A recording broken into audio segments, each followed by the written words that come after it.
All right, so I am super excited and thank you, Gloria, for inviting me to present today. And at first I was like, oh, what am I going to present? And then the overwhelm kicked in. And then I'm like, oh, there's what I'm going to talk about.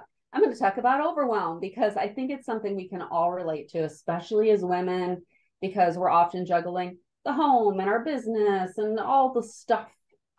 And so let's talk overwhelm and what happens when we get into overwhelm and how to get out of overwhelm and how to stay out of overwhelm so it doesn't keep showing up. So when we go into overwhelm, you can probably relate to this picture because you just want to hide underneath the covers and do nothing. And so what happens is as soon as our brain feels overwhelmed or we voice the word overwhelm, our brain goes into shutdown mode. It no longer thinks creatively. It no longer even allows us to reach out and ask for help because we're too overwhelmed to even come up with what somebody could do to help us. And we start releasing cortisol, which is the stress hormone. And so that heightens everything. And also if it stays heightened, then we're going to get sick and then we're going to be more overwhelmed. So I think we can all agree, overwhelmed, not where we want to be.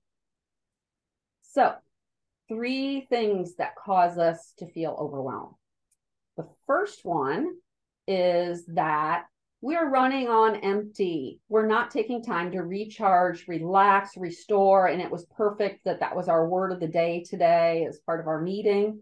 Because if you think about it, days where you're running on empty, the same thing that the day before would have been fine is now overwhelming. And so taking time to restore ourselves can really help to prevent overwhelm. And so one of the things I like to check when I'm feeling overwhelmed is, am I running on empty? Do I just need to recharge here? The other thing is when we lack focus, when we're kind of scattered and splattered all over the place and we're not sure what we need to be doing, then we tend to feel more overwhelmed because we don't have a clear path. It's like, well, do I do this? Do I do this? Am I multitasking? Am I going in a million different directions at once? Overwhelm shows up. And the final way is we like to say yes a lot to a lot of things. And I remember years ago, somebody saying busy is the acronym for because you said yes. It's what creates our busy. It's us saying yes. We create it ourselves. We are the cause of our busy by saying yes. We do not get busy when we say no. So let's talk about what we're going to do to manage and to get rid of this overwhelm. So number 1, taking time to recharge yourself. Melinda Cohen, who's one of the coaches that I follow, she did this great presentation that was so impactful. And what she said was, she makes sure that what she does to serve others as a coach is from the overflow. She's never emptying her cup. It's always from the overflow of being so overfilled with vibrancy that she never feels empty. So therefore, she doesn't get burnt out or overwhelmed because she always is running at her peak energy and then some. And I'm like, that's brilliant. Because so many of us, it's like we drain our battery and then we have to recharge. Well, she doesn't do that because she's recharging all day long and staying full and even over full.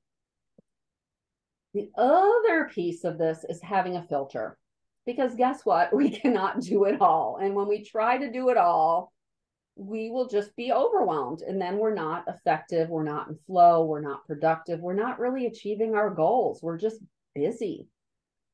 And so the first filter is thinking about, what are my priorities? What are my focus areas? Jim Collins says, if you have more than 3 priorities, you don't have any. And when you have too many things and you're going in too many different directions, it does feel that way. Like you don't really know, what are my priorities?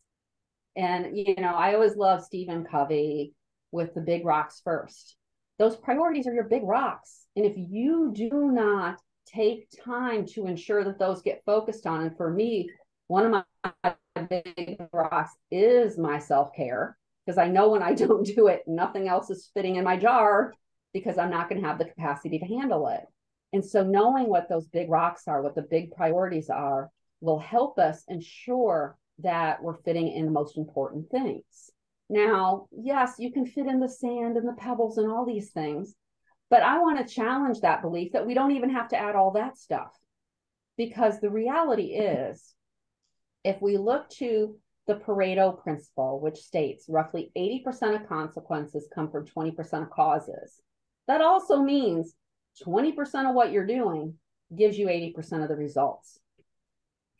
If you could get rid of 80% of what you're doing and only lose 20%, I am confident you could just spend a little bit more time on your 20% and make that up and more. I've seen it happen for me when I eliminate the not important and get really focused on those things that make the biggest difference. Life is so much easier because so much of what I think I need to do, it doesn't really matter. It has zero impact on my business, on my life, on a lot of the things I'm doing.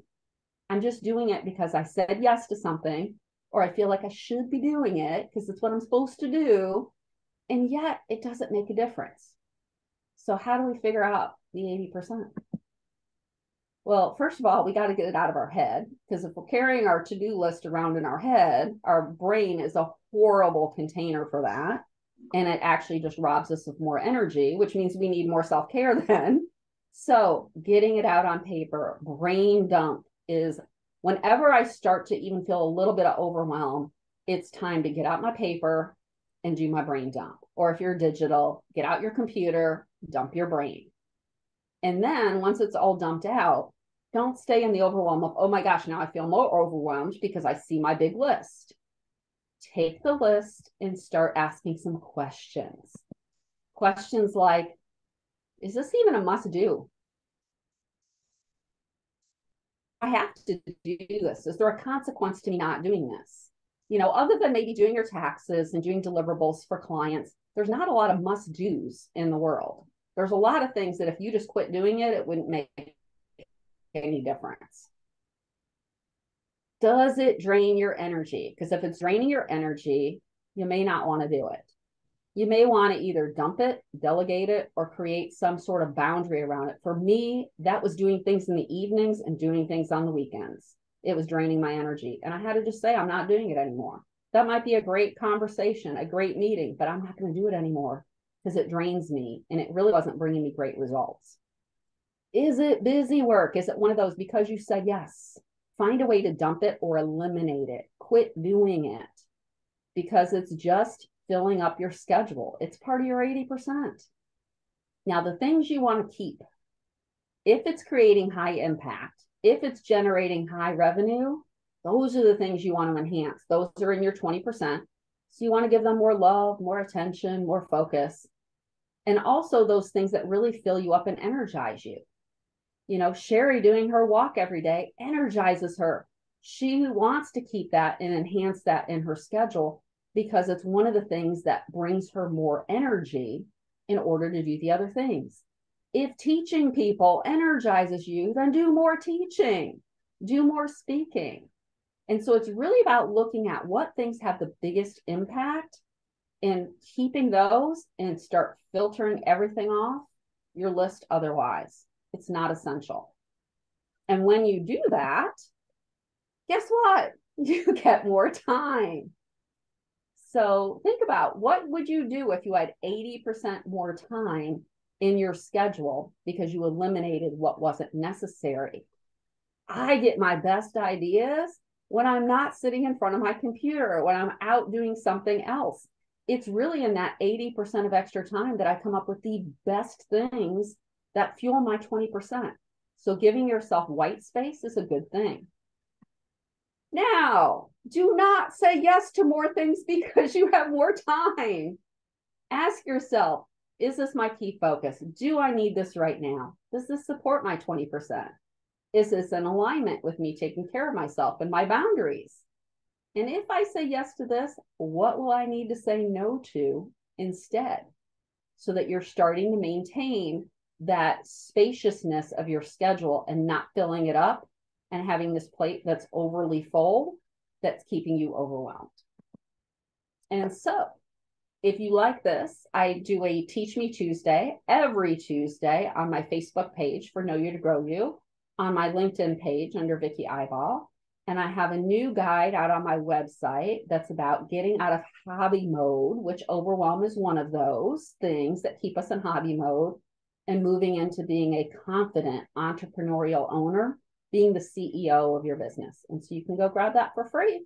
And if you want to have a conversation about eliminating your overwhelm, then reach out and let's chat. So thank you so much, Gloria. I always love being able to share on things that are near and dear to my heart because they are things I struggle with too.